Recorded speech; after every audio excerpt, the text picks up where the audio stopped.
this. All right, guys, we are doing this. Welcome once again to our Sunday watch parties. I am joined today by Mr. Furzel. Welcome, Mr. Furzel. Hey, everybody. Um, and coincidentally, okay, Groundhog Day is tomorrow, so we are going to celebrate with this fantastic movie on um a little holiday called Groundhog Day. Um, which we're only going to watch this movie once, so don't worry, we're not going to get stuck in any time loop. But if if y'all haven't seen over in Discord, I posted the sync point. We are going to sync it up right as the Columbia Pictures logo appears. Um, Mine is about 2 seconds in, but make sure everyone we get synced up to the same spot. This movie is about an hour and 40 minutes. I am not aware of a director's cut or anything, so I'm pretty sure we're all going to be on the theatrical cut. Um, yes, Matt, it's the watch party that never ends. Oh boy, if we were to get stuck in this Groundhog Day loop, we could just do this forever and ever and ever. Um, but nope, well, I think once is enough. I think we're all pretty tired of winter. We want it to be over. Um, so yeah, there you go, guys. If we're all synced up, without further ado, Mr. Furzer, you want to count us down, and we're all press play. Sure thing. All right, guys. In five, four, three, two, one, press play. Press play. All right. This is a okay. It probably goes without saying. It's getting a lot of love by you guys in the comments. This is a classic comedy slash rom com, but the rom com part, it's kind of yeah. I don't consider it a rom com, so it is a classic comedy. Bill Murray, directed by Harold Ramis, and all-star cast, quotable all throughout the movie. We could probably recite this movie if we really tried. Um, so, is there anybody out there who hasn't seen this movie? Um, if you have seen it, has anybody actually seen it in the theater? Because I think that would be a kick. I hadn't seen it in the theater. Um, it was probably a rental or um, what on cable. It made the rounds quite a Yeah. bit. Um, I don't, and I don't think I saw this in theaters either. I mean, it came out in '93, I think, so I right. definitely could have, but I was on the younger side at that age. I probably wasn't interested in, rom coms like this, so I think I probably waited till it was on TV. I think so. It was relatively successful in the box office. It had some heavy competition that year, though. 93 was a banger year Oh, for yeah. movies. Um, so yeah, we can go into all of that as well as we go down in our discussions of this movie and everything else that we get to discuss this week. Um, Let me do a shout out to all of you in the chats. Let's see who's joining us today.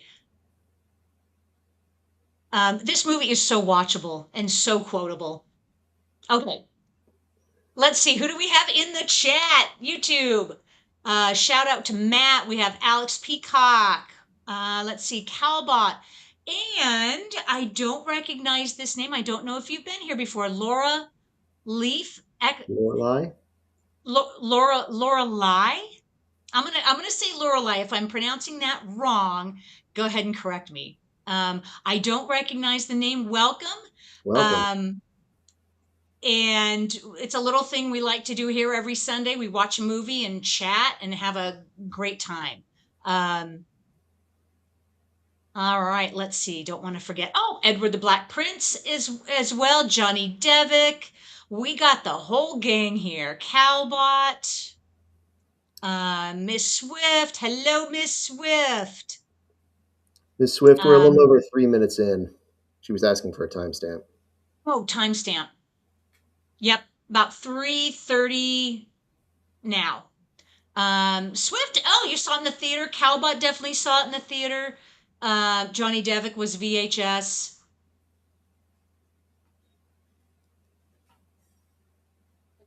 Okay. All right, let's see who is over. Oh, Sith Sister, I see over on Discord. Calbot's over there. I know Matt's been posting, Alex.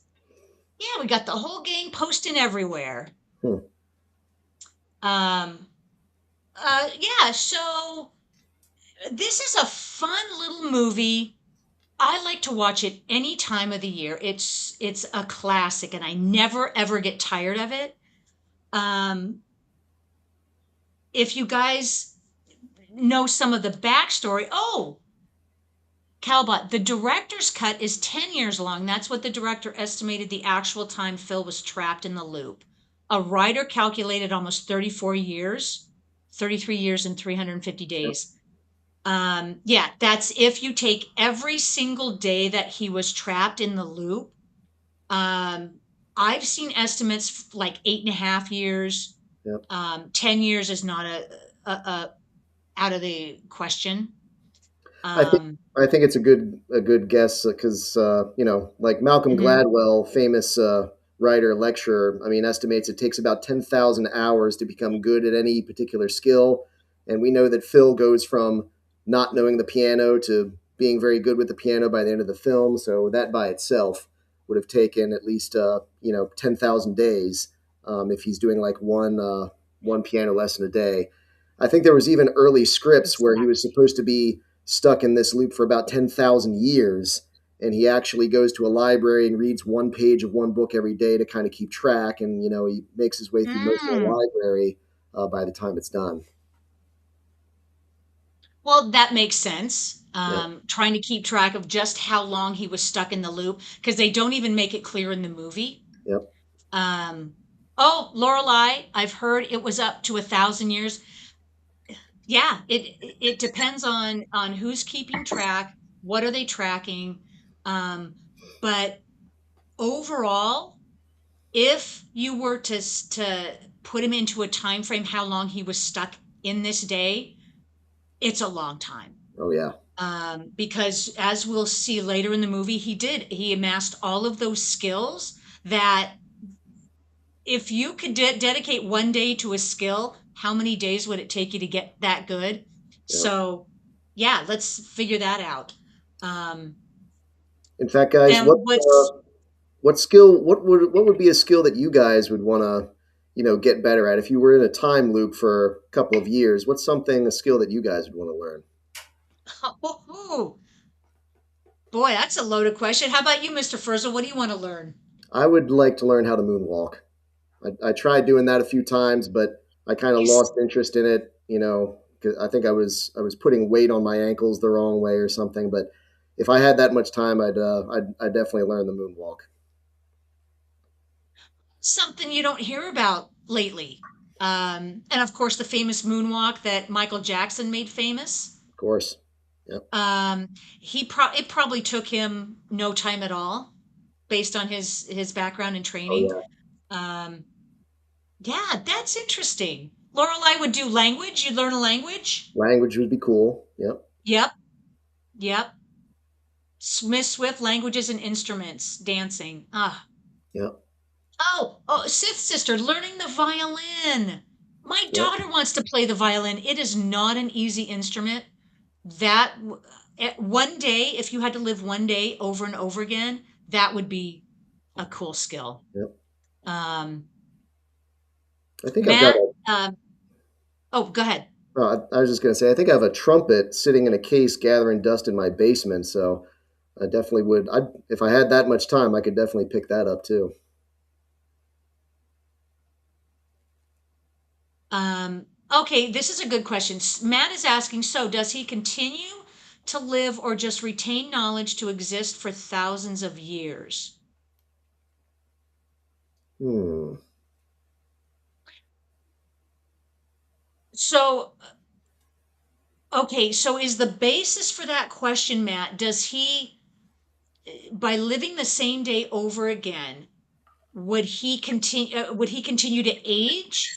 Is that kind of what you're asking? Does he age or does he just stay in that one day, what, bubble, bubble and not age and just retain that knowledge for thousands of years? Um, if that's the question, yeah, is he aging?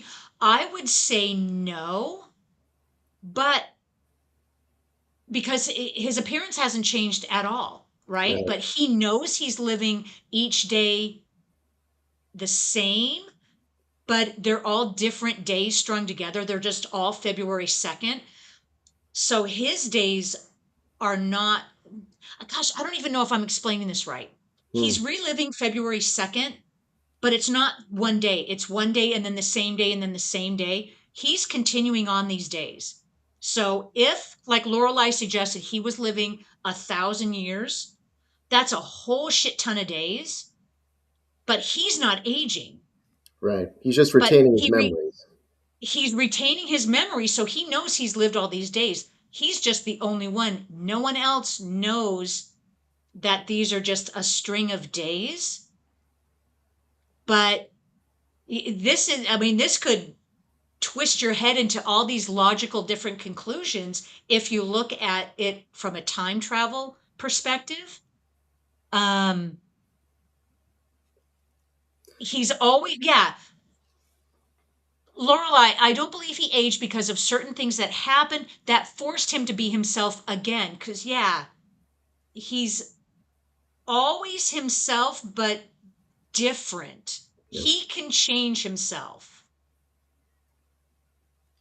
It's And a open, fascinating topic. yeah. Ned Ryerson? But I sure as heck fire remember you. I love his character.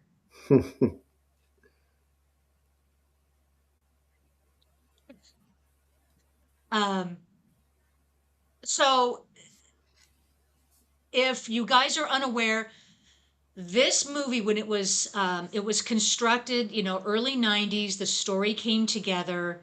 Um, Harold Ramis came on board, then Bill Murray. They kind of collaborated on how the story would progress. This was the tipping point that Murray and Ramis had their falling out, and they hadn't spoken at all after this movie until Ramis got sick right before he passed away Yep. in, I want to say, 2015. Am I close? Yeah, that sounds 2015 or about right. 16? Then Murray reached out and I guess they mended their fences. Um, so there's a lot of background with this movie, the writing, the interpretation of it. Once the studio got involved, there was a clash. The studio wanted it one way. They wanted this classic, screwball comedy. Murray kind of wanted a deeper philosophical meaning. Ramis wanted it a certain way. And as they constructed it, um, the story goes, the original screenwriter, Danny Rubin, he was the one that came up with the story, and he had this overall idea, and then it gets morphed once the studio gets involved, once all everyone gets their hands in it. So it might not have been close. It was close, sort of, to the original adaptation, but I think it only was enhanced by everybody pushing for what they wanted and how they saw it. Um, yeah, yeah. Um, Johnny Divick says the movie that ruined a friendship. Yeah, it did. Maybe unnecessarily. Um, I mean, how bad could it have been for the director and the actor to be at odds? But it should be the director that steers the ship, and Yep. the actor should, you know, obviously the whole cast and the crew and everyone is a collaborator, but you follow the director in their direction. So I wonder how bad it must have been on the set to actually just fracture their friendship. Um, Well, and I like yeah. Johnny Devick says the movie that ruined a friendship, as you were expounding on, Sharon. It's also Hmm. one of the main reasons why we never got a third Ghostbusters movie with the original cast, which probably would have happened sometime in the early '90s, right around this time. But the main reason was due to this fracturing, but also because Murray was the only other holdout. It seemed like some of the other cast members wanted to do it, wanted to move forward, and Aykroyd was writing it like he had done the originals, but Murray was the one that was holding things back. So just one of the things. I mean, obviously Murray is a great comedic actor, but he also did make some poor decisions. Yeah. And I think in that respect, there would be enough blame to go around as to who did what, and why. Maybe some of it had to do with ego, maybe it had to do with creative control or what it was. The end result is this beautiful little movie that honors a holiday that, sometimes doesn't get enough love. We'll see tomorrow how much we're loving the holiday. Um, I have a feeling 90% of us in this country are going to want an early spring, Oh and we yeah, want spring to come. And we're all kind of done with winter. yeah. Um, I also like the um, idea that whatever is causing Phil to relive the same day over and over again isn't really explained, and even Phil himself at one point right. kind of gives up on trying to find the rationale for it. It just kind of feels like a force of nature. It's just something is happening to him that he kind of eventually has to accept and just kind of deal with. Kind of reminds me of Kurt Vonnegut in Timequake, where just all of a sudden, for whatever reason, time just reverses 10 years and everybody has to like relive the same 10 years again. Only some of them are going to make the same decisions, some of them make new ones. And so it is an interesting moral dilemma as to what would someone do if they had these memories that no one else did and had this knowledge. Yeah, that's an interesting discussion to go down. It isn't explained in this movie why he got chosen.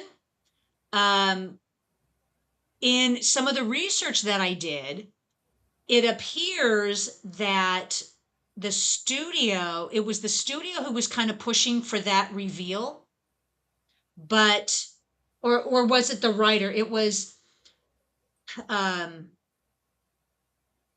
okay, I believe it was the studio that was pushing the uh the director and the screenwriter to have a background to explain why, as in a curse. They were suggesting maybe an ex-girlfriend would put a curse on him, or whatever it was, that there has to be a reason why he was chosen. And I think one of the story goes that Ramus and the screenwriter rebelled and said, well, we're kind of being pushed to explain this. Let's keep appeasing the studio. We'll tell them we're going to film that little scene. But if push comes to shove, we're going to film it way at the end. As production is almost over, we'll film that scene and just not include it. Um, because it just kind of didn't seem part of the narrative. Um, I mean, normally in these time travel movies, we have a reason, right? There seems to be a logical reason why it happens to make the story make sense. Um, I don't know. This story seems to make sense. We don't even need the backstory. Um, oh yeah, good point, Lorelai. The Lake House, somewhere in time, they don't really explain things, but they are great movies. That's true. You don't always need the backstory. Um,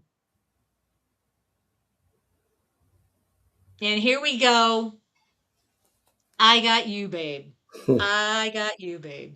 Who was it in the Good song. Discord? Who was it in the Discord? Oh, it was Mad Matt. Posted that gift of "Got You, Babe," and I'm like, why is that there? And it really did not hit me until you just mentioned that. That yes, of course, it's playing on the alarm clock every time he gets up now. First song he hears every morning. Oh yeah. Old Johnny Devick, I think you're right. I think that the main theme of the film is like self improvement, is a person realizing that there are things that are inadequate about themselves, taking the time to realize that, and then doing what they can to be a better general person, to be a member of a community, to improve themselves. I think that's a big theme of the film.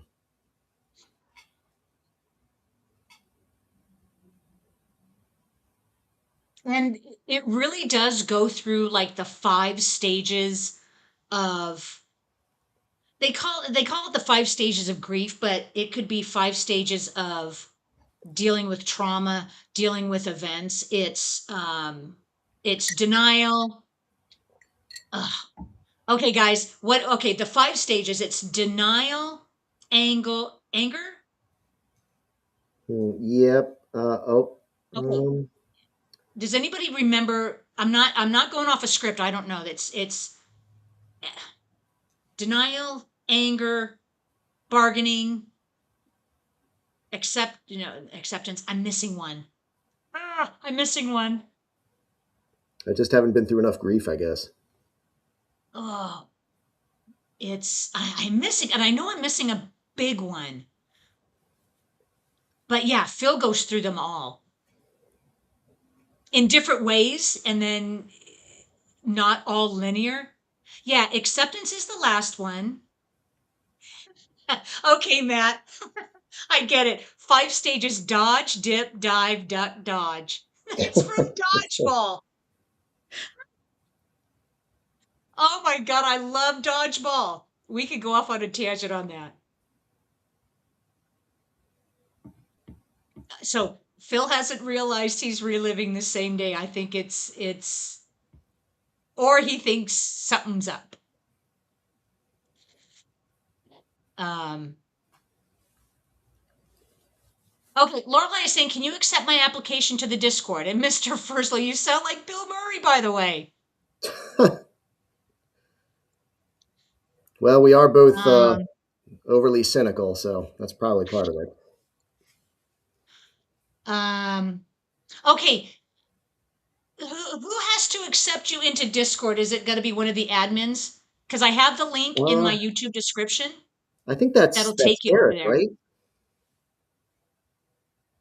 I know Anzi's an admin. Eric's an admin. Yeah, I don't see them in the chat today. yeah. Um,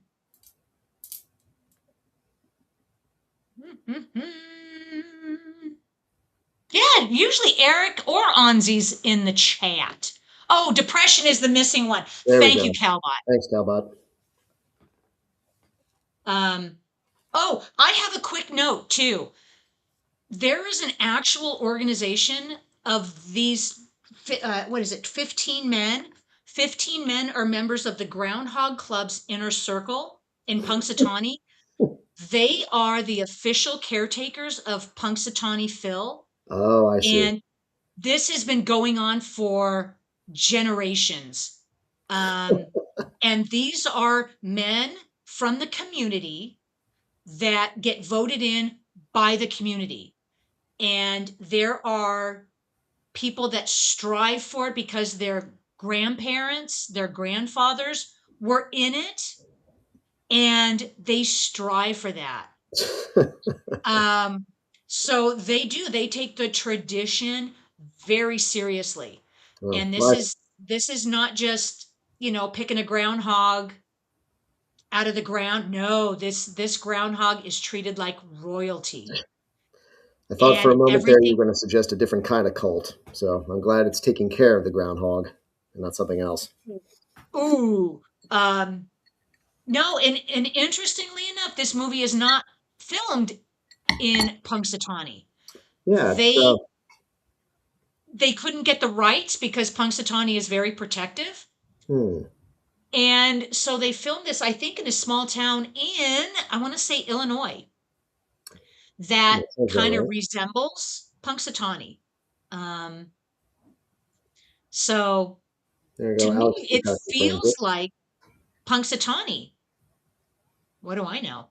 Which is a shame because you'd think that as protective as they may be, a film like this that's basically about them and about one of their most notable holidays, you'd think they'd want that out there so people could be like, oh hey, let's go visit Punxsutawney and see the spots Yep. where this. I mean, you'd think for tourism, if nothing else, that would get them like an extra couple $1 million a year just by being a little bit more accommodating. Yeah.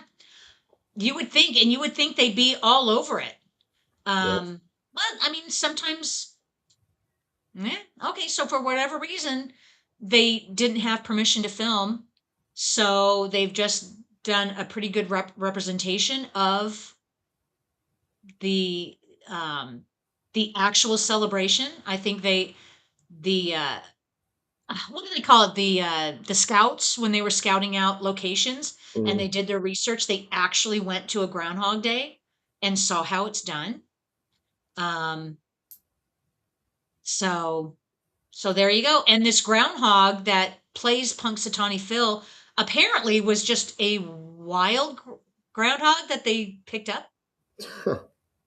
He looks Ah, pretty tame when they're holding him up in the air. It's not like fidgeting or clawing or biting or anything. yep.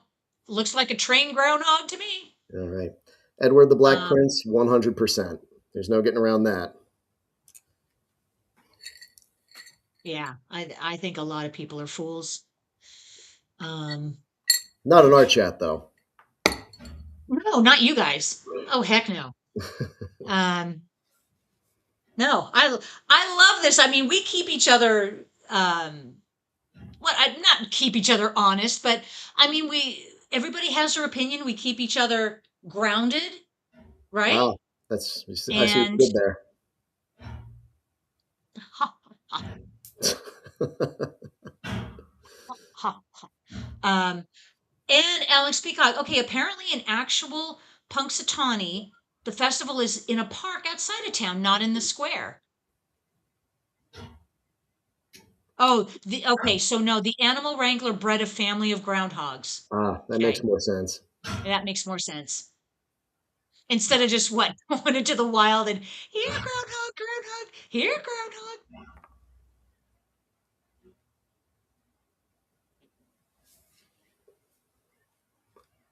So, okay, I think it's safe to say Phil is in the angry stage.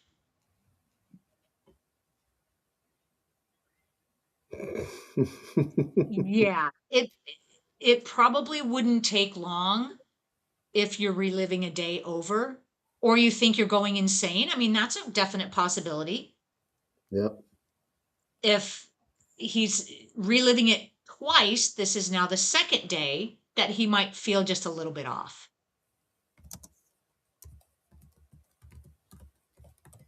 Oh, yep. And there was a mention before about Chris Elliott.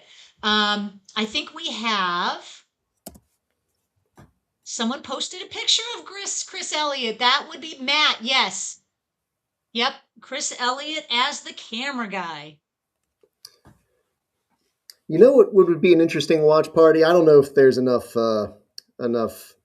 interest in it, but doing Cabin Boy, that long forgotten Chris Elliott vehicle, which I guess was supposed to be his, you know, leading man into stardom kind of opportunity. That it might be good to revisit that one day. Oh, how funny. Cabin boy. These pipes are clean. Oh, how funny. Uh, Johnny Devick, absolutely spot on. This is a commentary about Hollywood sequels always feeling the same. Oh, Yeah, yes.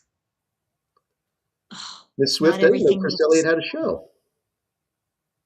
Yeah, Not one on my it radar. was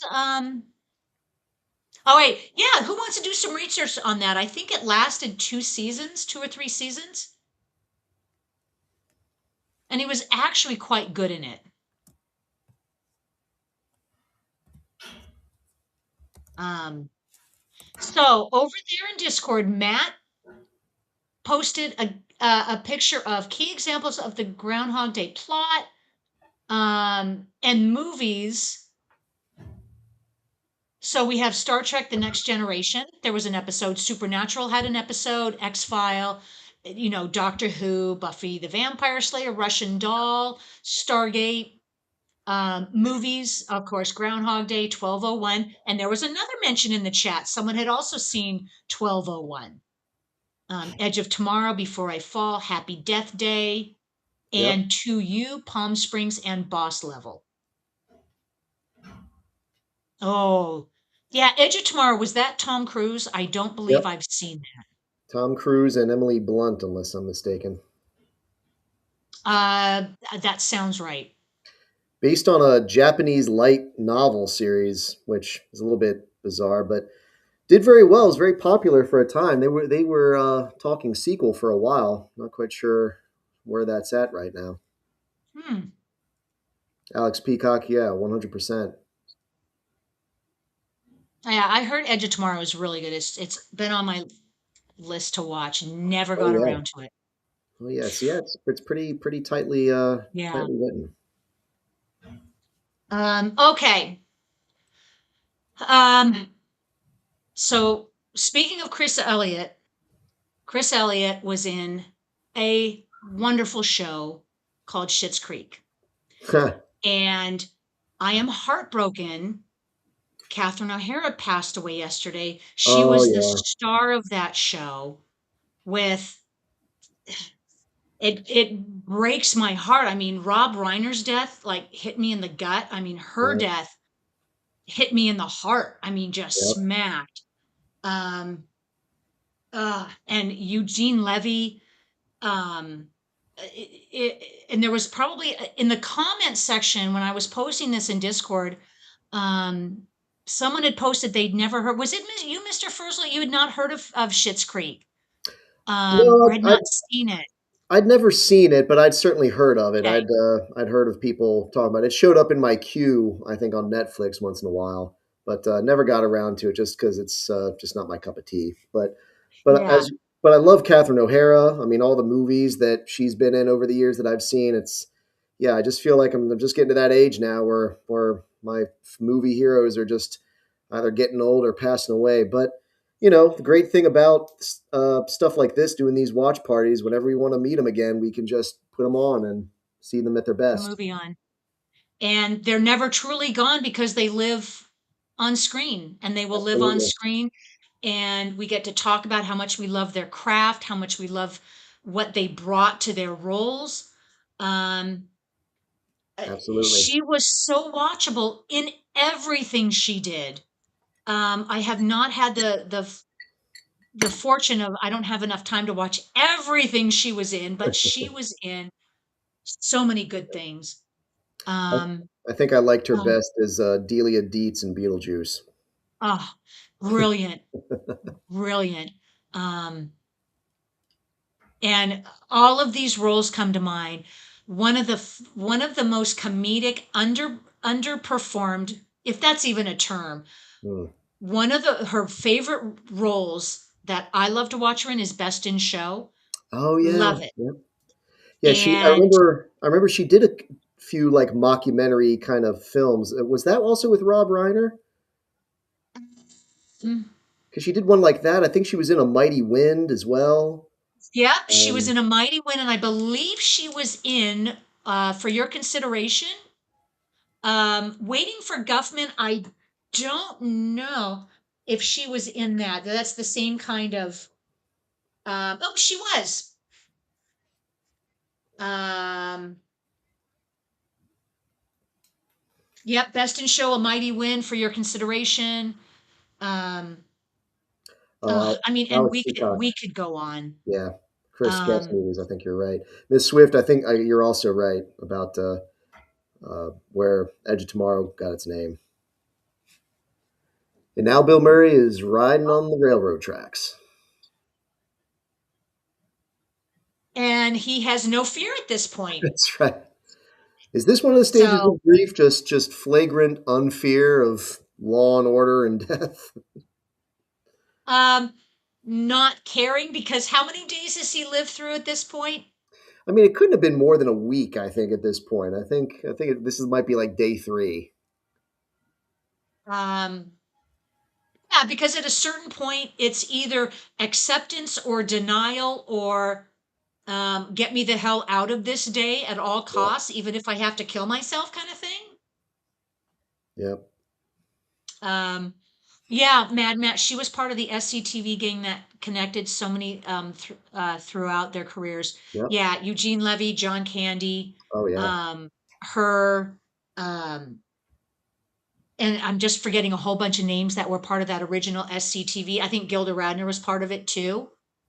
Yep. Um, and interesting fact that she was in the early 80s, I want to say, she was asked to join SNL and she was taking a break, or SCTV had kind of disbanded for a little bit. So she took the gig with SNL. She was there for less than a week, but then SCTV got back together and were doing more stuff. And she's left SNL. Like, see ya. I'm gone. Going back Yep. to SCTV. I believe Gilda Radner was part of SCTV. If I'm not mistaken, that's where she got her start because O'Hara was her understudy, from Mhm. what I could tell, and that's how they became friends. And maybe O'Hara's introduction into the SNL group, but SCTV was more her style, so she bailed. So she wasn't actually in any SNL episodes. And Robin Duke, coincidentally, ended up taking Catherine O'Hara's place. And Robin Duke showed up in Schitt's Creek later on. Hmm. Um, Calbot says, nope. Okay, Gilda was strictly SNL. Okay. Edward the Black Prince. You're right. This movie definitely could have taken a darker Pete turn, Baker. especially if Phil had decided to not just take his own life several times, but decide to try taking lives of other people. Because I mean, that might have sparked his curiosity as well. Yeah. I mean, you think about all the things that a person could explore with their id if they were given no consequences and complete redos of everything they ever did. Yeah, it could go dark. It could go deep. Yeah. Um, and yeah, maybe Phil is now part into the accepting. He's into the accepting, and all the people around him are just still think they're just living one day. Yeah, Matt, I might be mistaking it for Andrea Martin. Yeah, Alex Peacock. Yeah, it could be Andrea Martin that was starting out in SCTV as well. Um, there was a group that I could be mistaking that for, there was another group that Martin Short was involved in too, and Levy, O'Hara, and Gilda Radner were in, I believe. And I want to say it's not the Groundlings, but there was also a troupe that they got all involved in.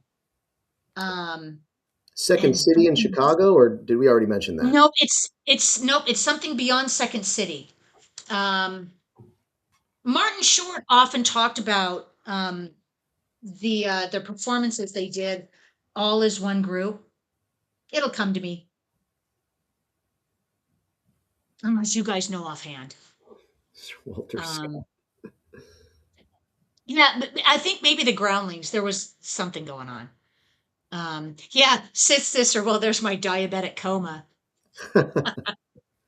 But how fun would it be?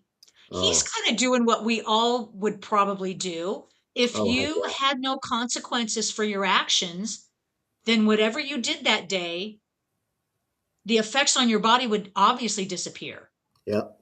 Oh yeah, but your definitely. knowledge would stay the same. So that's weird. So your body doesn't change, but your mind does because you're retaining all of this.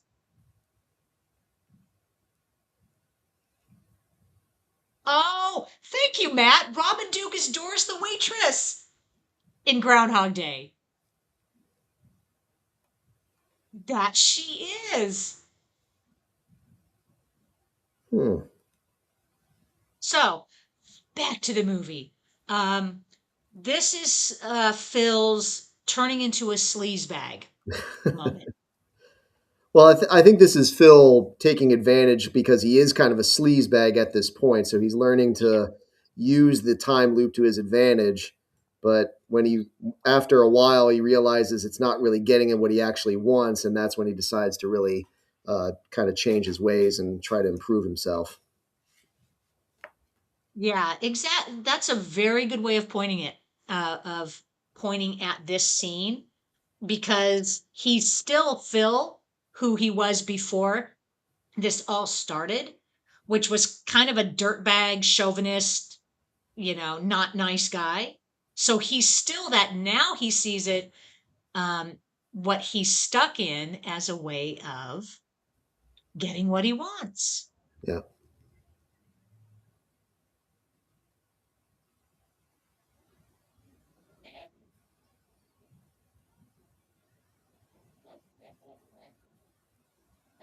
Yeah. Alex Peacock, we aren't to the evolution of Phil yet. He has not lived enough days.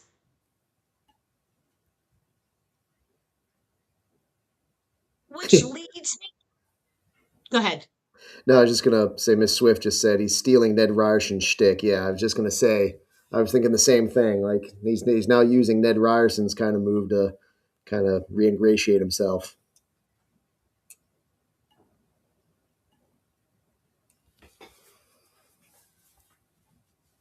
Um, so this scene kind of leads me to this question I'll throw out. So obviously Phil at this point knows he's stuck in this time loop, and he's probably not thinking that it will ever end, right? So his first go-to behavior is let's take advantage of it and see what I can get, right? Because that's who he is. And I'm wondering for any of us, if we were stuck in the same loop and you had no idea why you were put there, how long would it take for us to realize that maybe the point is for us to change into a better version of ourselves? Because it probably wouldn't happen overnight, just like Phil's Yep. doesn't happen overnight.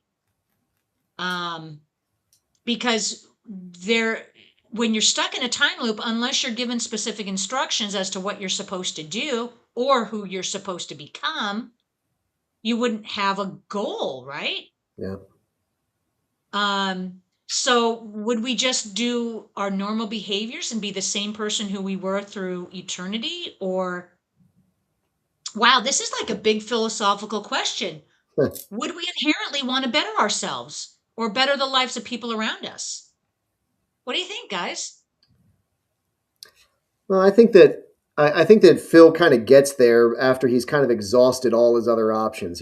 He tries he's right now he's trying to take advantage of it because that's the guy he originally is at the start of our story. Then he doesn't want to deal with it. Then he tries to kill himself. And after he exhausts all those options, realizes he can't get out of it.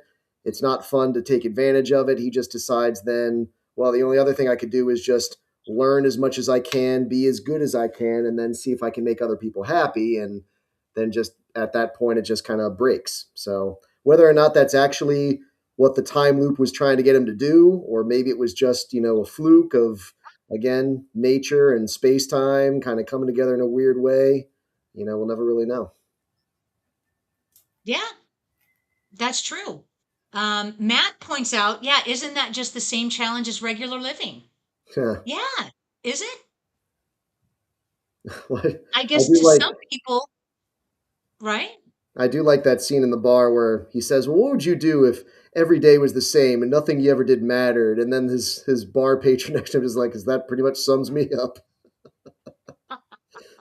Yep. Some people are already Okay, stuck in a time loop.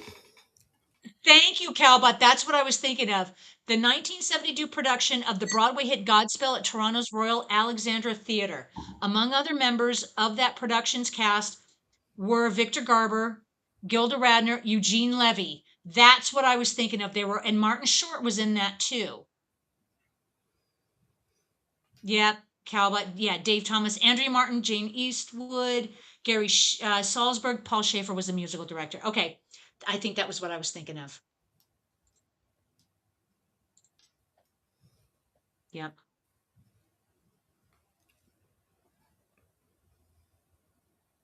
I know, right? Alex Peacock. This part, the truck robbery, he must have staked out for a good couple days. Yes. Um,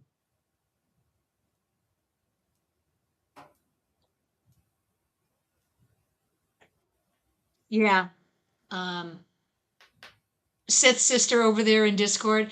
Oh, I don't need a time loop. I'm already doing that with wife in tow, but maybe learn that violin, rekindle French, watch some movies I haven't seen yet. Yeah. Yeah. I mean, we don't have to be stuck in a time loop for that, right? Hmm. Yeah, that's pretty philosophical.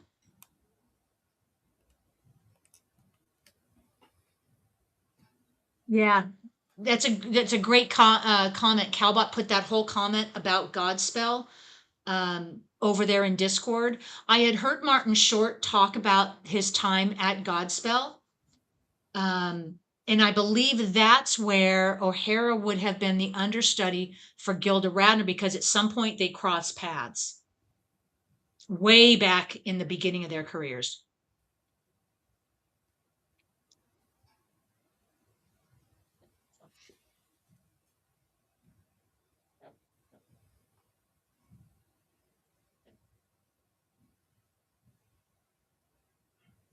So Rita seems almost like she would be out of place in this movie.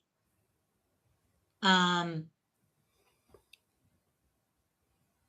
I don't know. She's almost like this refined, very nice, and playing off Phil's character brilliantly. And she seems to have a good rapport with him, like way out of his league. I like that her list just kind of keeps going on, just like keeps going on and on. And eventually he's just like, we are talking about a man here, right?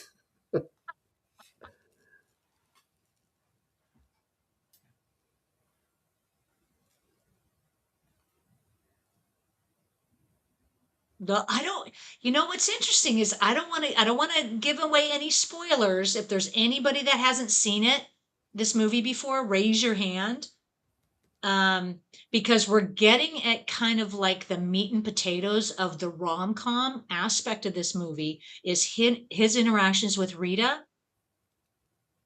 Um,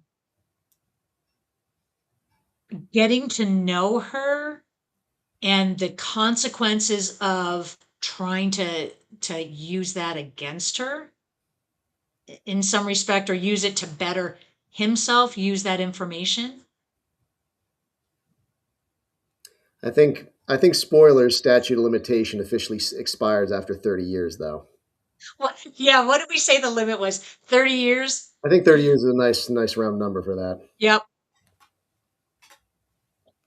Um, oh, here we go. Alex Peacock. This should never be remade, but if some stupid or some stupid idiot, some studio idiot, same thing, right? Ever does, do we want Margaret Qualley in her mother's role? Hmm. Ooh, oh God, I hope not. Um, Margaret was really good in that show, The Maid. She's been in several different things. She's really got talent, but no, I don't want to see her reprise her mom's role. I Hmm. don't ever want this to be remade. Um, Not every movie needs a remake. Not every movie needs a sequel. Yeah. This movie is just fine by itself. Yeah.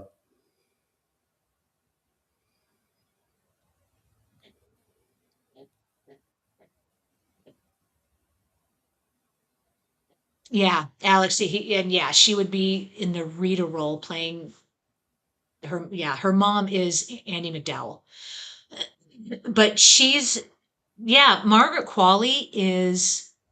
is a really good actress. But yeah, give her her own material. That's what I would say.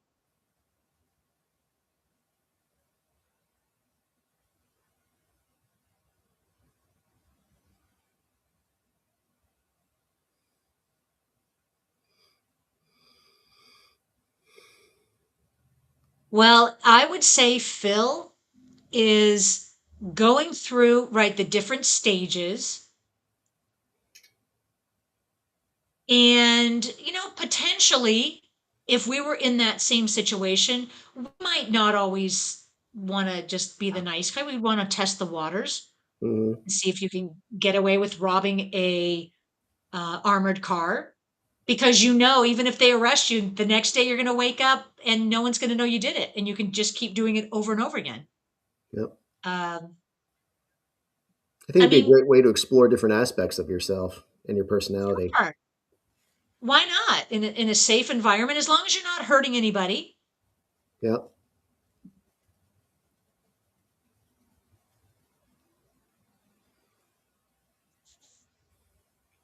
Oh, use one of those lines Johnny like, Depp. They could make a direct-to-video sequel set on the Shining Hotel.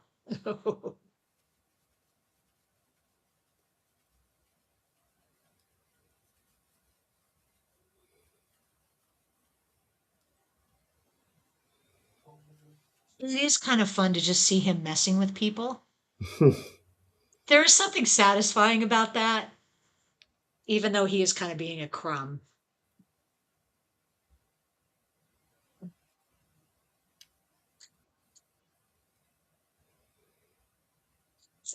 Um, okay, does anybody know off the top of their head what other actors they wanted to play Phil? I know hmm. I read it somewhere. Excuse me. Um, I don't know it off the top of my head, but I think there were a couple actors that did pass on it before it was given to Murray. Oh, thank you, Alex. Tom Hanks for one. Oh, I got one. Pedro Pascal. Oh man, I mean, I'm just who worried is he's in not getting enough work. everything? Yeah, Tom Hanks.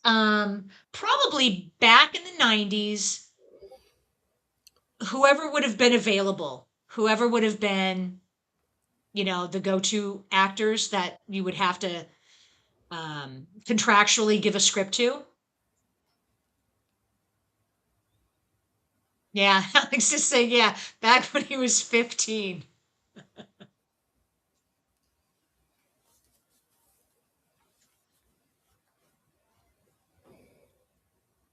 And I think Andy McDowell was chosen particularly for her lack of what star power to play off of Bill Murray. But she was a big star back at this point. If Hmm. memory serves. Trying to think about what else she was in back in the early 90s, maybe late 80s. Hmm. Yeah. Okay, her early films include Greystoke, The Legend of Tarzan in Oh, 1984. okay. Yeah. And okay, they say she was in St. Elmo's Fire, but it might have been just a cameo. Yes. Yeah, I think, yeah. Does I anybody think I remember remember? seeing, I think I remember seeing her in a little clip in that with, what's, Okay. Andrew McCarthy, maybe? Hmm. Um, Greystoke, that'd be yeah. another good one for a watch party, doing a kind of a weird Interesting. niche interpretation of Tarzan with Christopher Lambert. Yep. That was interesting. I believe the one in the 1984. I don't know as if it was well received. I know it bombed at the box office. Yeah, yeah, I don't think it did Um, very well. I only ever saw it on TV Interesting. like one time, I think. So yeah, she had been in quite a few. Yeah, this was before Four Weddings and a Funeral, so she really hadn't. hit it big. Sex Lies and Videotape from 1989. That kind of put her on the map. I remember that movie was just like all over the place. Yep. Kaba, most known for Sex Lies and Videotape. Yep.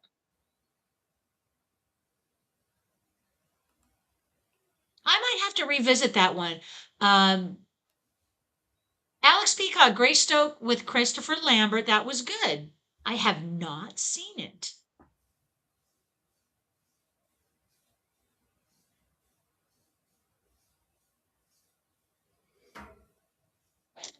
All right. Oh, so Phil's trying to woo her.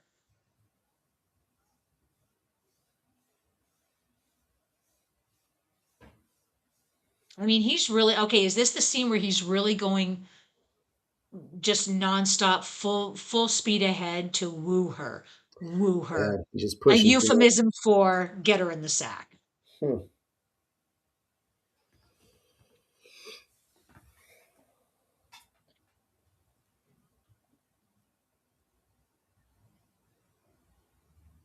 Hmm.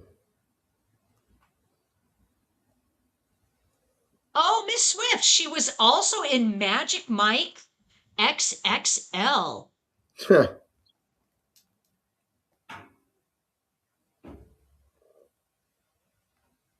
She was also in Hudson Hawk. Go back and look at that again. Oh, interesting. Hudson Hawk was what, mid 2010 ish? Oh no, Hudson Hawk was around Was it? 1990, I think. Was it? Oh, Yeah, that was early after Die Hard when Bruce Willis was trying other kind of quirky action movies, and it just didn't really work out. oh, gotcha. Hmm.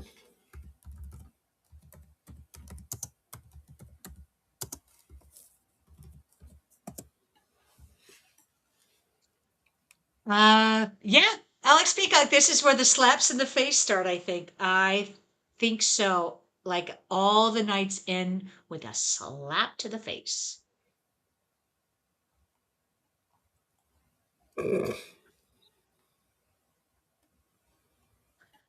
This is also, how far are we into this movie?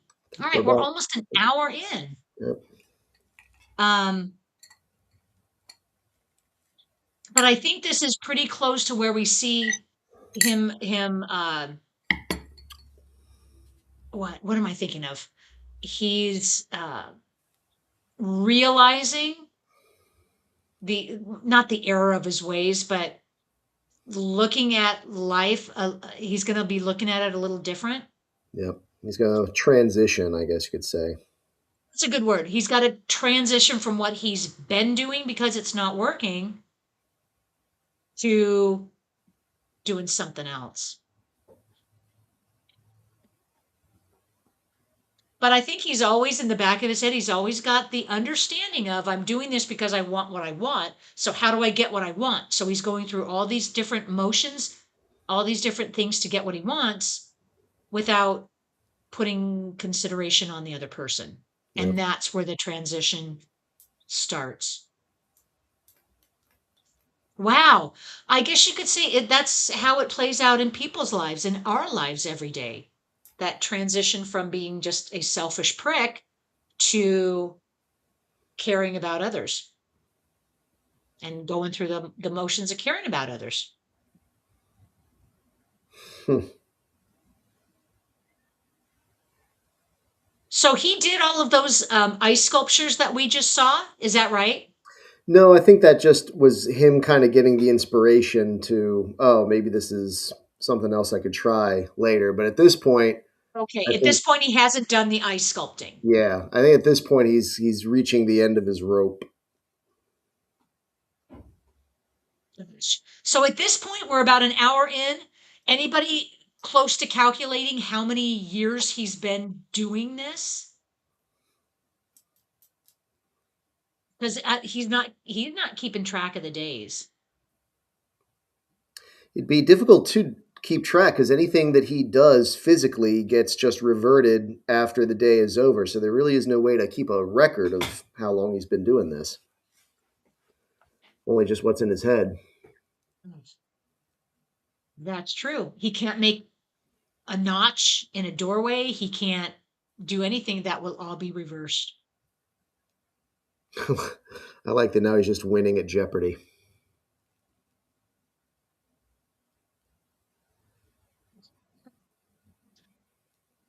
That would be a plus. At least you know all the answers. But it's pitiful. You know, because you know the answers and you're doing it every day. And you know tomorrow you'll know the answers because it's the same damn day. Which is probably why he's drinking Jack Daniels right from the bottle. Yep. Okay, so here we have Miss Swift is saying, I once counted how many days were depicted on screen. I counted about 34 or 35. Okay, but got messed up by the slap section. Okay. Johnny Devick is saying, if we think there are 7 to 10 years in total, then we're probably 3 to 5 years in. And then Cowbot is saying an article I read said they show 38 days. So yeah, so we might be seeing 38 days on screen, but in reality, Even more time has passed. who knows? Yeah. Yep. And Miss Swift is saying, yeah, now he's reached depression. Oh, that has got to be absolutely maddening. Hmm.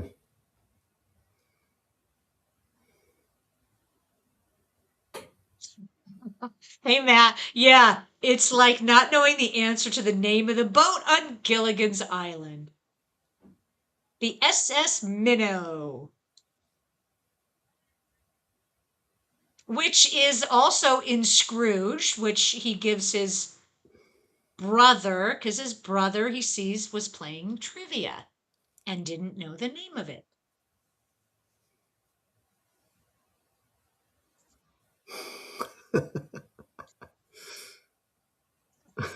Okay, that's clever. Over there in Discord, Matt is posting a GIF of Rose from Titanic. It's been 84 years. Ah, Rose and the blue diamond. We could go on about that.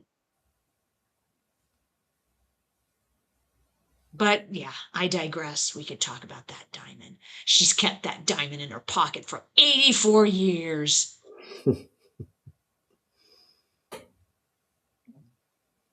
Um, all right, Johnny Devick says, I read that in the original script there was suggested 10,000 years.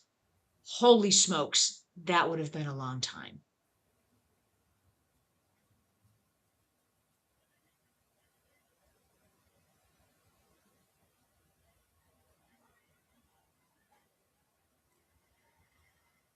So Phil is now at the um, okay, where is it where you misplace anger?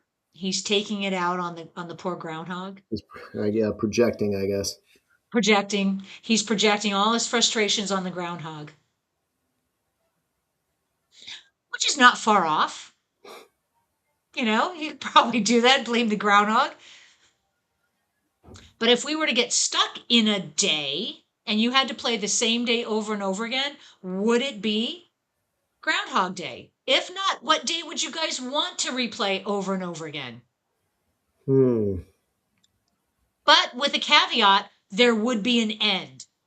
So it wouldn't be that you're stuck in all eternity on one day. But yeah, what day would you want to pick? Hmm, St. Patrick's Day. hmm, that would be fun.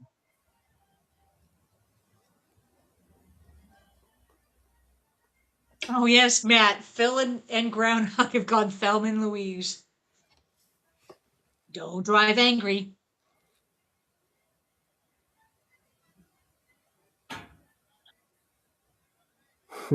So yeah, we are on the montage of his what ending it all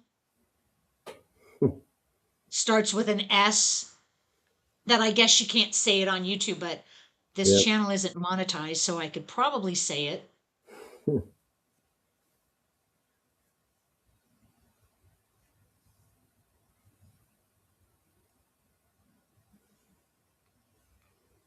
Yeah. How many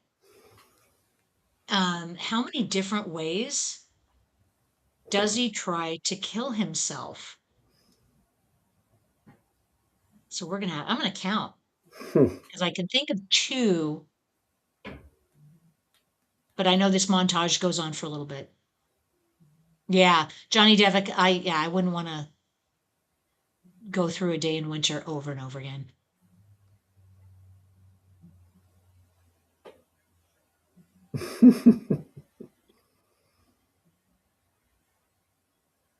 All right, his first attempt.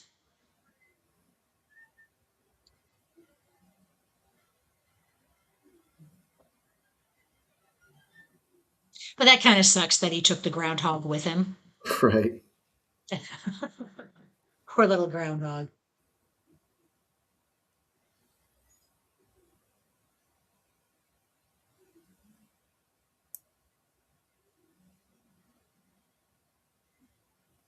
Hmm. Was That's funny. That was definitely a Thelma and Louise.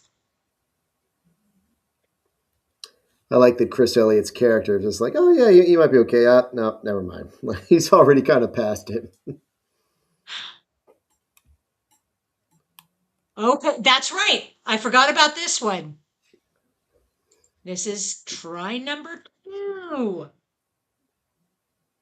Um, okay, so this movie came out in 93. Thelma and Louise came out in 91. So they could have very easily borrowed from that movie.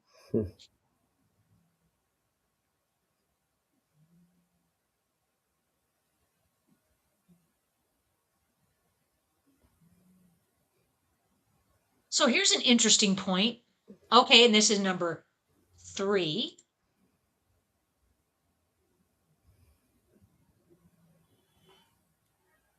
So we kind of assume they're showing it that when he, tries to end his life, that the day would start over then. So the days are he is crucial to the day continuing.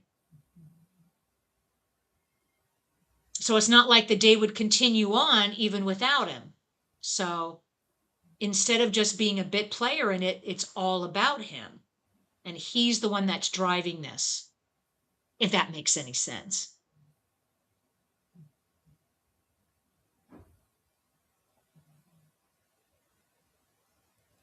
So that was four, I think, four different ways. But there's also ways that he's died that they didn't show us, obviously, which goes back to your point that there's clearly a lot of days that we're just not seeing just for the purposes of time.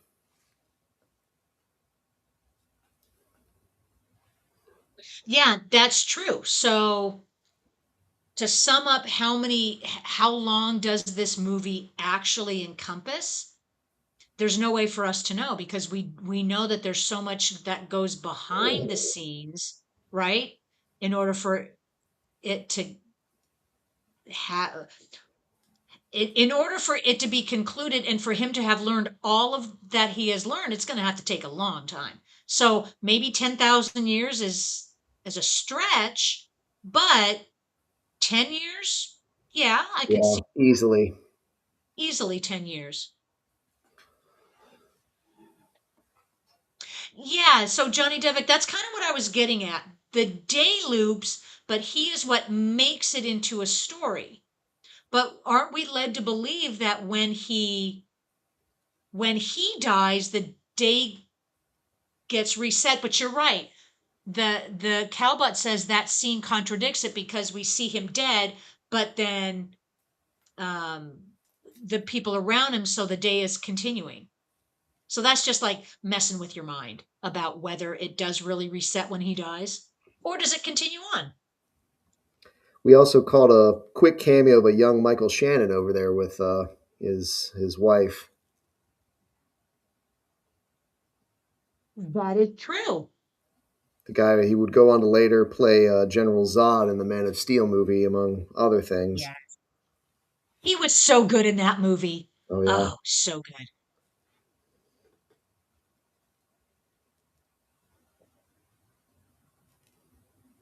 Yeah. So, yeah, interesting, Johnny Depp. He's the one that is trapping them. So, yeah, Phil is the center of this, trapping everybody else in this time void loop.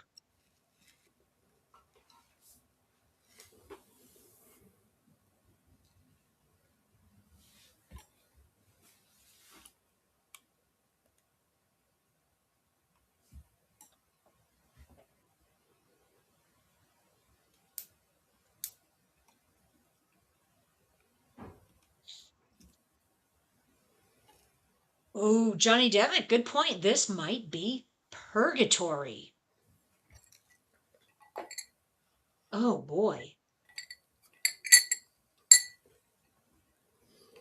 That's Phil's probably reaching that point that this is not a blessing, this is a curse, and he's trapped in hell.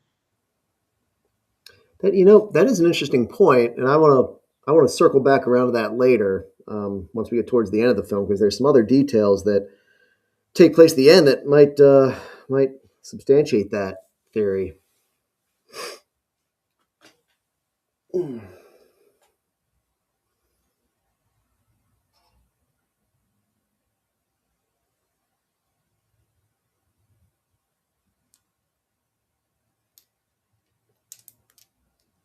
Yeah, interesting. Boy, this movie is just rolling along. We have about a half hour left.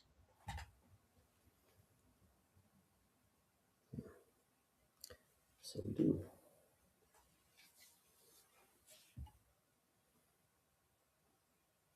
Well, that makes sense. So there's some comment about Edward the Black Prince is saying, "Yeah, believe in me, worship me," because of Phil's God complex. Um, that would be a logical assumption. If you can't die, you can't end your life. Um,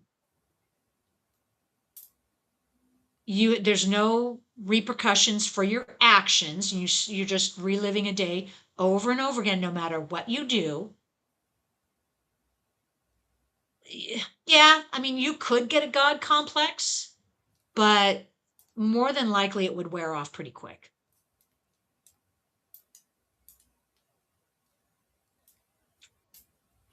Yeah, what's the first thing you would do if you had godlike powers and you were stuck in an infinite loop of a day? You'd get yourself out.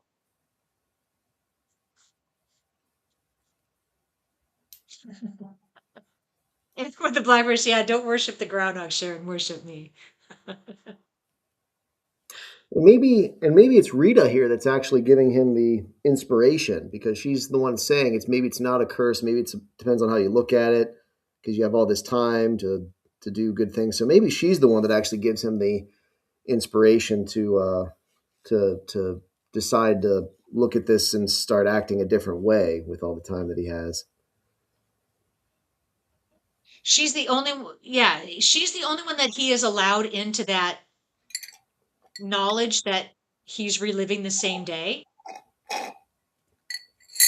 And her nature is the positive, everything is fine, looking at the bright side of things. She's what we call perky, always just perky. That's a good point. She's the one that really gives him a new way of looking at it. It's now he can maybe do good things. It would be interesting because it seems like he's almost trying to stay up to finally see what happens when it rolls back around to six, when everything resets. It would have been interesting to see from his perspective what would have happened. I guess he just would have passed out or, something along those lines. Or maybe it would have been a lot more abrupt. And you would think he would have tried that before, Yeah. right? But we're seeing it's like this is his first attempt to staying up all night. to hit 6 o'clock.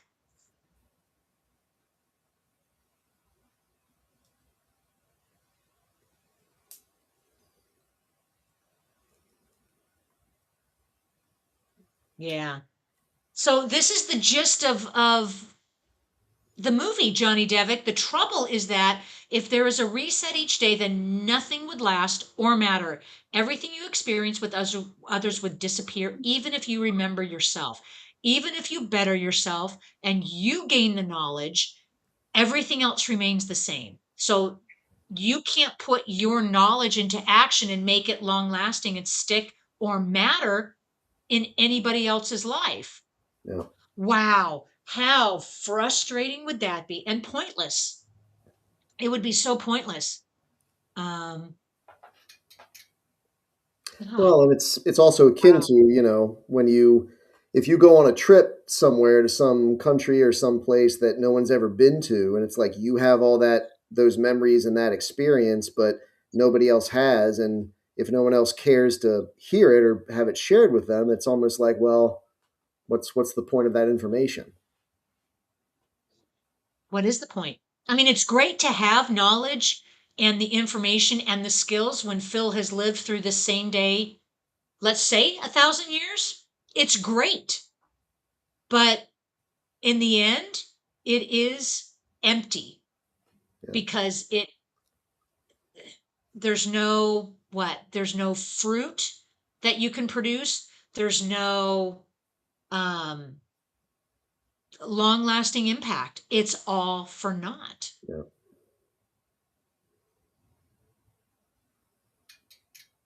Oh, wow, Miss Swift. And the moment would have to be enough. Oof,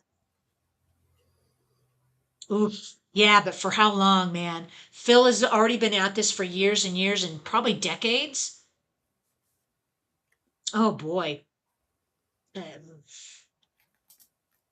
I'm already driving myself nuts just thinking about how that experience would really be. It's like nothing you learn matters.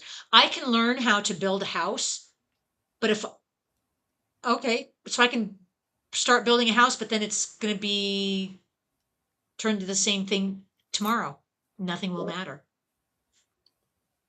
But this is we're going to see Phil change here, and he's starting to change, and um,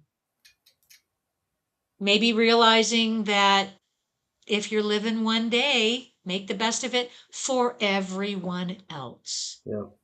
Yeah, here's where he's starting to do good things for other people now. Yeah. Well, I'll be right back. Got a refill. Yep. Go get a refill. That's Chris Elliott's name, Larry. Larry, the camera guy.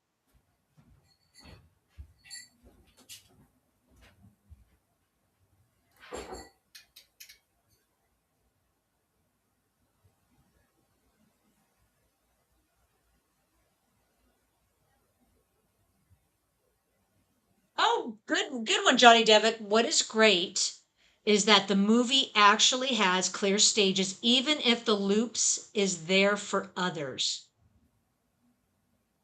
Yeah, we do see the stages of Phil's development, his growth, working through the trauma in all of the stages. Um, and here we see this is probably where we are acceptance. It feels like Phil has like accepted it and that there's nothing he can do to make the best of it. So this is an interesting scene where we're talking about everything that he produces. He can only do it in one day. So it's just a matter of stringing all these days along, how long it would take him to master. So if you start playing the piano and you have 1 hour, okay, or assuming the teacher kicked everybody else out and just taught Phil for one day. So he has one day. How many days would it take for him to become a master at it, which we will see later on? I don't know. I have never really played an instrument, so how long does it take to master it? A year, 2 years?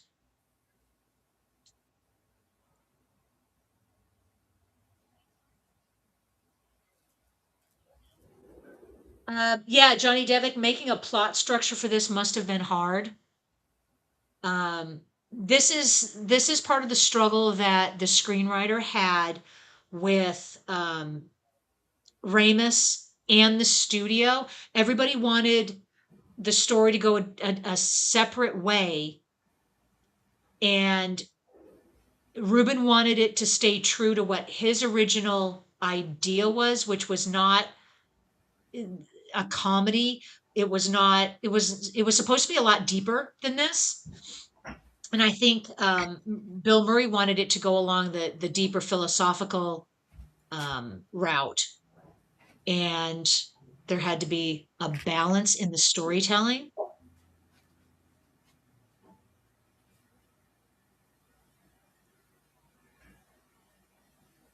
Okay. Thank you, Johnny Devick. Okay, 1,000 hours to unlearn a bad practice and then 10,000 to be a master. 10,000 hours. Off the top. Wow.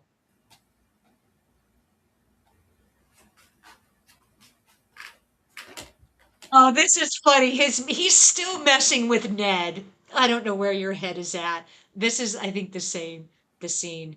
I don't know where your head, but can you call in sick? He's messing with Ned. This is a funny scene.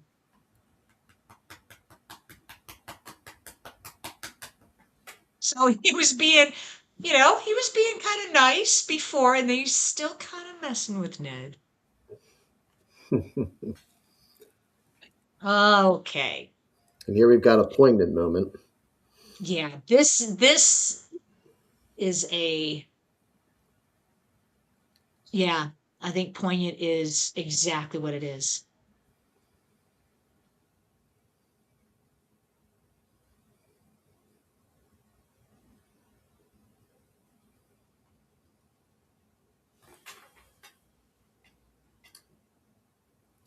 What's what you Wow. do? He's a good boy. So, Mr. Frizzle, you probably, because you're knee deep in the snow where you are you making some hot tea, a hot beverage, keep you warm? No, I've got some hot bourbon. That usually does the trick for me. Ooh, Ooh, that'll do. That'll keep you warm. Mm. I've had to alternate between my furnace and my pellet stove just to try and keep it comfortable in here, and just making sure. I've been really lucky though. I haven't lost power. My furnace is still working, but it's just been below freezing day and night for the last week, so it's been pretty brutal out there. Yeah, that's not fun. You just stay inside, stay warm. Yep. So far, so good.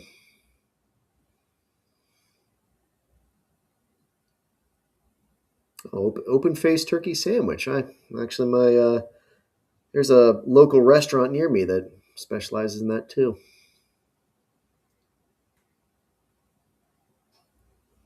Yeah, this is a very, very poignant moment. Yep.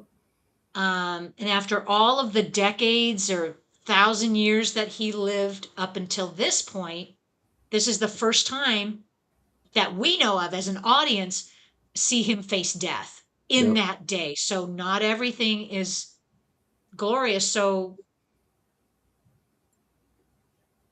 yeah. I like that he also wanted to see his chart. That also alludes to the notion that maybe he also studied some medicine in all the time that he's been repeating this. Oh, good point, Mr. Furzel. Good. That's a good point. Um, because that could have absolutely been a little another montage where we see him picking up medical books, going to, trying to get into med school, um, or taking 1,000 more years to learn that and see if he could help the guy. But in the end, that might be a big wake up call to Phil. Is this day someone will die and there's nothing you can do about it. So Stick that in your pipe and smoke it. I mean, what else can you do with that? Yeah, there you go, Johnny Devick. Okay, so he is an ice sculpture master, a piano master, and let's say he trained for half a day. Each day it would take a few years just to master, not saying being an ice sculptor compared to being a piano pro. Right. So that alone.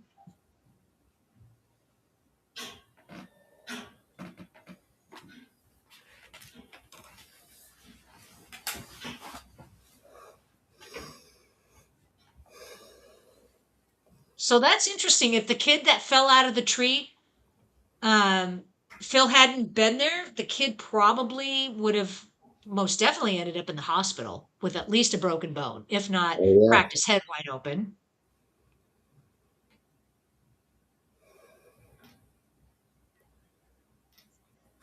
yeah. Oh, here we go. In my Amazon X-ray function, it says when the three ladies with the flat tire are rolling to a stop, the pavement and tires are wet. Yeah, usually not a. Um, but yeah, there's a continuity goof. Yeah. But and then this also implies that this guy, the head of the council, he dies this day. Like if not for Phil, you know, he would just like every day he's dying at the end of it.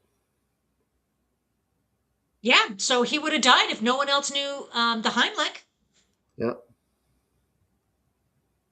So there you go. He actually saved someone's life. Um, good.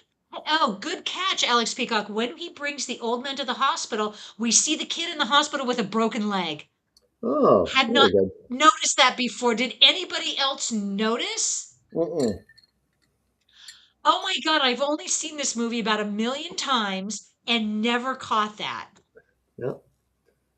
Well, that's why it's always good to do a rewatch because there's always something new. That's right. And it's great with you guys.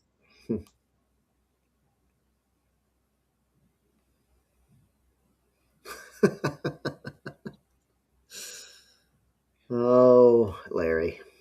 Oh, yep, Larry. That's Larry. He's trying. He's trying, but Chris Elliott just he's always acted like a goof. Um the oddball, the what, the not I want to say screw up. He always acts like just the clumsy guy with no um what's the word? No couth, no suave. He's not That what the French what's call a certain I don't know what. I don't know what, like je ne sais quoi.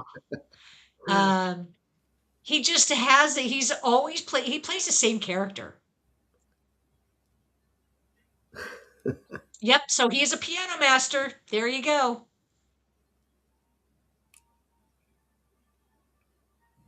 Um okay, yeah, Sith's sister over there in Discord. It's flipping cold here in Indiana. We're finally getting a reprieve this week. Yeah, you guys, I think you were part of the storm that went through and just got slammed. Ugh.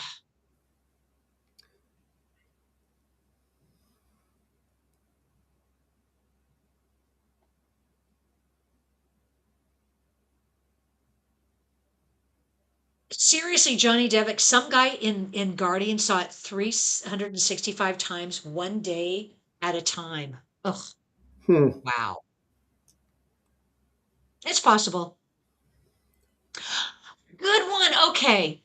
Matt is saying Chris Elliott is the guy who tries too hard but never succeeds. A schmuck? Yeah. You could say that. He's well-intentioned, not an evil guy, just doesn't have the right timing, doesn't get it, doesn't have the good social graces. Maybe that's what I'm thinking of.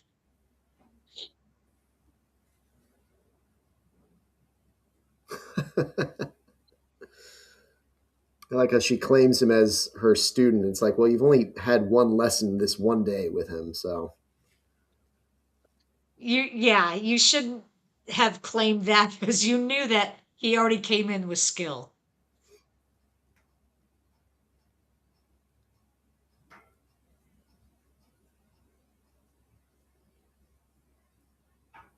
Um, so background on the flat tire ladies. It's Lucinda Paget and Barbara Ann Grimes, who are the flat tire ladies.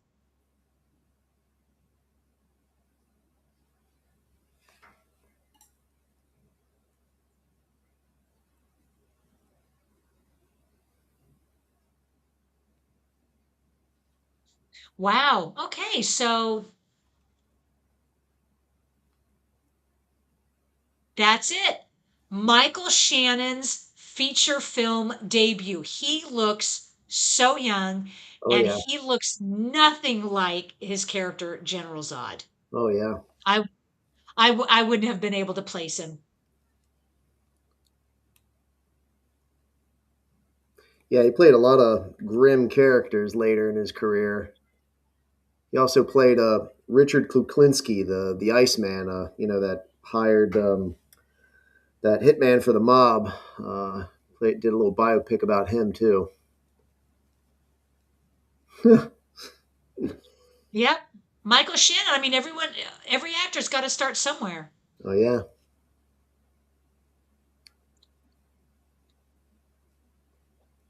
It's also interesting that um, the head guy, I forget his name, his character name in this, but the guy that Phil there saved from choking, Brian Doyle Murphy, is Bill Murray's brother. But I guess he must be his older brother because he definitely looks like he could play, his dad or his uncle or something. That's right.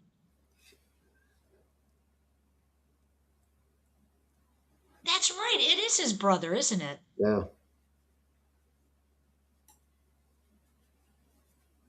I And mean, you he look. appeared alongside Bill in several other films, Caddyshack, Yeah.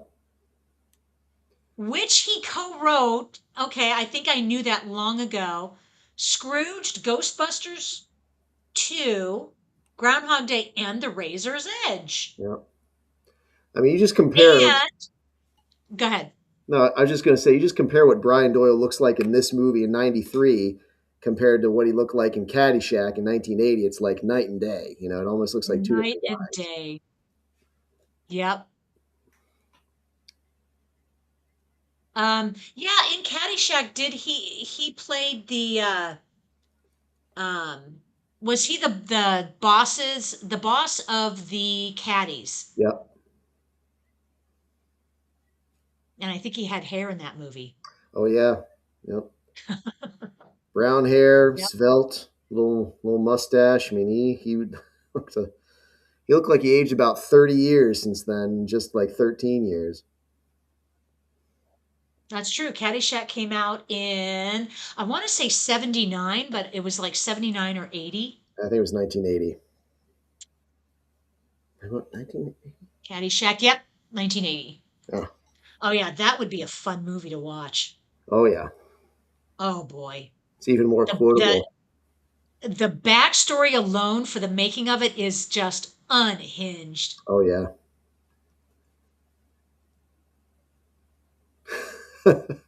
Okay, who's gonna pay for that? I mean, he tries. Larry really tries. I love that the band tries to help him out a little bit. There's a little like drum beat right there, trying to get it going, but They're nobody. trying to help him.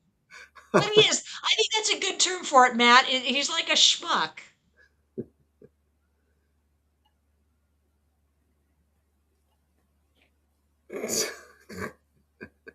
All right. 2 bits.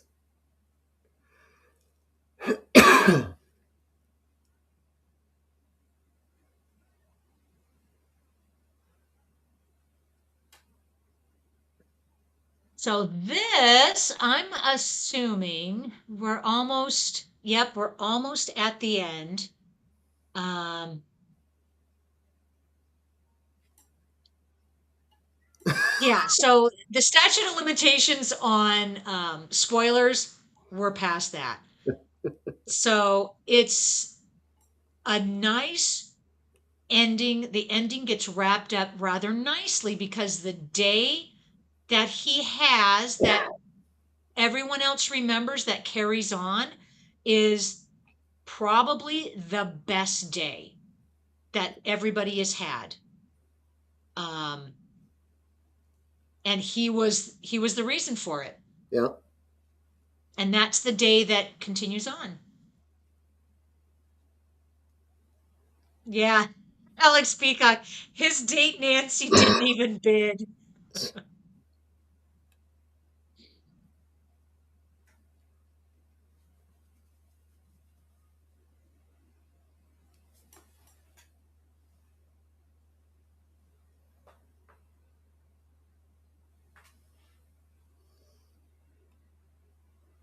Aw, so okay. Aw, this is sweet. Aw. Now would be a good time before I forget that if you guys haven't heard yet, the movie The Thing just made it into the Library of Congress.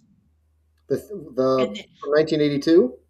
the 1982, there had been a campaign, there had been fighting for it for a very long time. Wow. Yep, and it finally They happened. just made it. Wow. Interesting. Yep. I would have thought that would have gone it. Well, I guess it's only been with the benefit of hindsight of people seeing what a like standalone, what a touchstone moment in horror it really was. Because I know back in the '82, it just didn't do well at all. It No. was right. It was not only outshadowed by everything else in the movie theater at the time, but it was crucified Yeah. by the reviewers at the time, very harshly, rather unnecessarily. Yeah. And it's only been later that there's an appreciation for what the movie was, and there you go.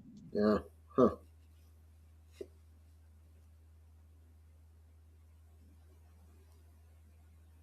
Yay! Round of applause! Yay! Time He's loses. broken the cycle. Yeah, Miss Swift, the thing was, it was called Too Bleak.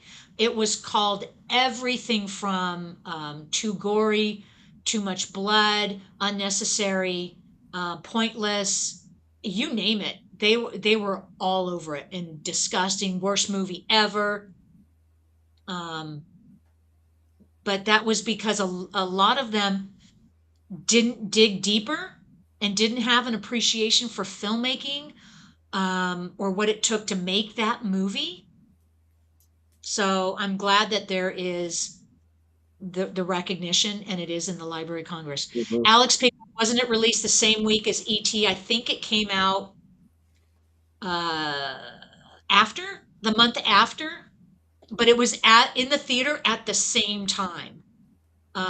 Star Trek 2 was out that summer, so there were a whole bunch of blockbusters, and but the thing got crucified.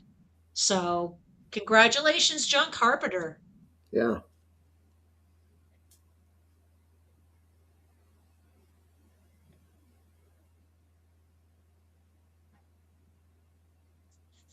Oh, here's a little bit of general trivia. Since the film's release, the town of Punxsutawney has now become a major tourist attraction.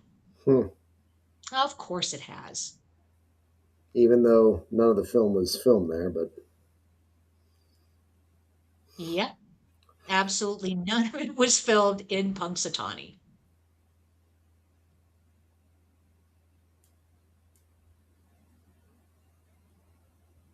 So what a great ending to the movie. mhm. It's it's a feel good rom-com sci-fi mixed in. Um, he finally put out the good energy into the universe, and it rewarded him. I guess that's the best way of saying it. He was an asshole, that that's what he put out in the universe, and it came back on him big time until he started putting out the good mojo, and then the curse was broken. And to go back to what I think old Johnny Devick said about him being in purgatory, if this was Mhm. purgatory, and if he finally broke the cycle and got out of it, then that would also explain why the final scene of this film, as the credits roll, is a shot of the sky, the shot of heaven, in other words, as though, Well, he's gotten out of purgatory and now ascended into, heaven. That is a good point. I had not put that together. Yeah, I mean, until he suggested that this might have been purgatory, and I remember this last shot. Yeah, Yeah, interesting. yeah, it's another way to look That at it. very well could be.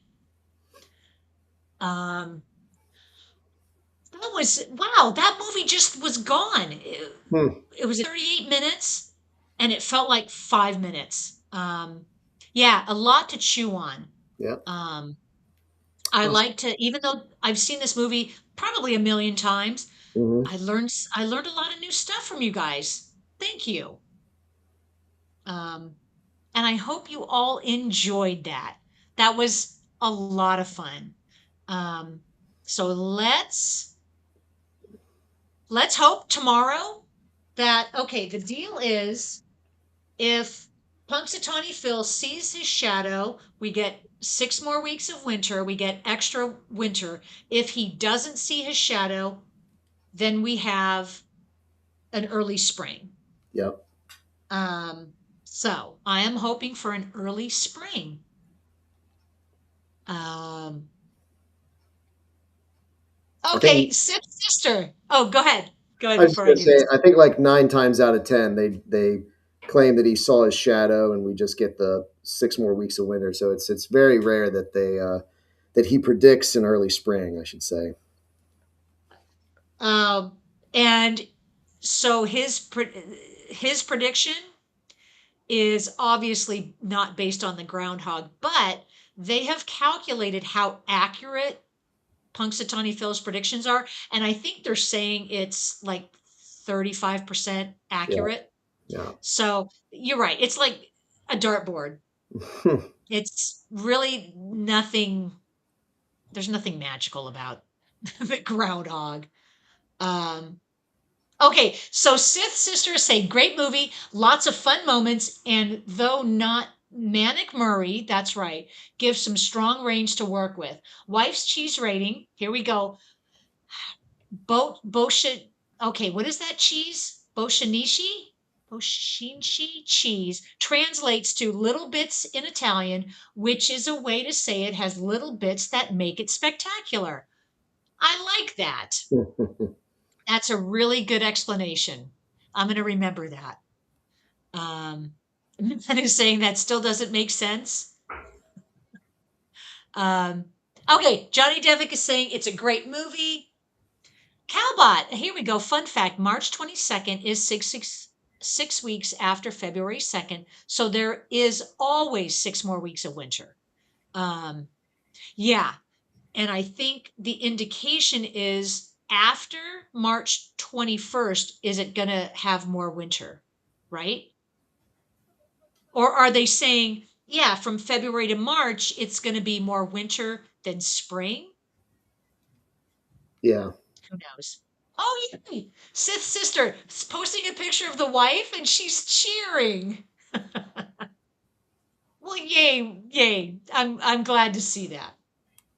We have a lot of fun with you guys joining every week.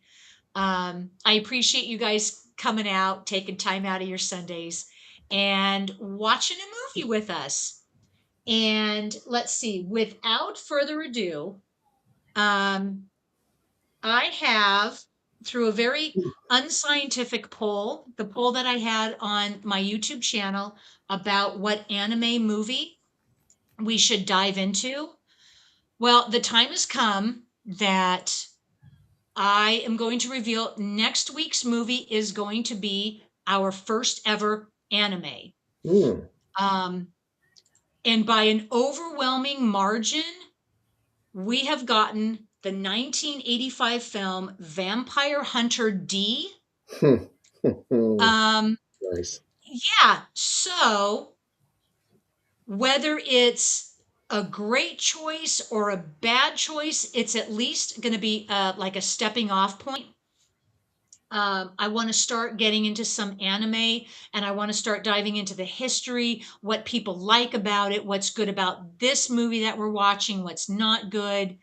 Um, And then let's just kind of open it up to all of you who do know anime. Um, that yeah, let's chime in because I want to say I know less than nothing about anime, but I know a little bit. Um, Not enough to have an in-depth conversation about it, but let's get it started. Let's enjoy this movie. Um, Matt is saying like a cliff, stepping off point like a cliff. Who knows? Um, but Vampire Hunter D was definitely one of the what you I guess you'd call the entry animes that I saw when I was a kid. It was definitely one of the first animes that I ever saw, and I was just like, "Wow, you can be this violent and this dark with animation. I got to see some more of this." And that's kind of what led to me looking at other things. I don't recall when I actually saw it. It was probably late 80s. I don't think I saw it when it came out in 85. It was probably like late 80s, maybe 88 or 89, probably when it, surfaced up on mm, TV somewhere, maybe the Sci-Fi Channel when they did their Saturday morning anime thing, but yeah, definitely one that sparked my interest way back in the day. well, there you go. This will be a stepping off point for me too. And I hope for you guys too. Even if anime isn't your thing, if you want to, join in and we'll see what we can learn. If we can maybe just appreciate the genre, um, get into a discussion about what other anime movies we can watch in the future, and we'll go from there. Yeah. Um, so there you go, guys. We're going to do something different next week, and it's exciting. I am looking forward to next week. Um, and any last thoughts? Go ahead and throw them in the chats, and we're going to wrap it up for today. Um, oh, Miss Swift is saying one of earliest conscious anime watches due to the sci-fi channel. Okay, so it was obviously on Sci-Fi Channel back in the day. Um, yeah, do you remember when you first saw it, Mr. Furzel? Was it a rental or on Um, TV? it might have been on TV or maybe VHS. Because I know that back in the day, back when the video stores were a big thing, they had like VHS tapes of like obscure animes and stuff, and I think we probably got it there, or it might have been Okay. closer to just seeing it on TV whenever they maybe like late at night on some obscure channel. They were also in the habit of doing that back in the day too, because it was more or less for like late night violent horror kind of stuff, which Vampire Hunter D definitely is, but. It's definitely one of the first that I saw. Definitely one of the first that got me interested into the whole thing. All right, very good. Um, yeah, so if any of you, and I'm going to post this on the YouTube channel, um, yeah, whoever knows anime would like to co-host, um, there you go, reach out. I'd love to have you guys co-host. Um, there you go, guys. Anything else to say, Mr. Furzel? I'm ready to wrap it up. Yeah, nope. I think we're good to go, and should be. I'm looking forward to next week. Should be interesting. Yeah, well, we'll give it a go. No guts, no glory. So if it fails, let's go off a cliff. I just will take it off a cliff. And if we succeed, if it's great, let's do it. Yeah, Um, there you go. So thank you all so much for being here this week. It was my pleasure. I love doing this every Sunday. Thank you, Mr. Furzel, for joining me. thank you. Um, and thank you guys. I mean, I so appreciate having you guys, my group, my peeps, doing this every Sunday. We're gonna do it again next Sunday for a little anime, and we'll see where it takes us. Um, there you go. And then the week after that will be our February wrap up, and I think I've got room for one more new genre, and I'm working on that. I'll announce it next week. Um, until next week, thank you all. Thank you, Mr. Furzel, Yep. and I'll see you next week. Be good to yourself, be good to others, and there you go. See you guys. Bye.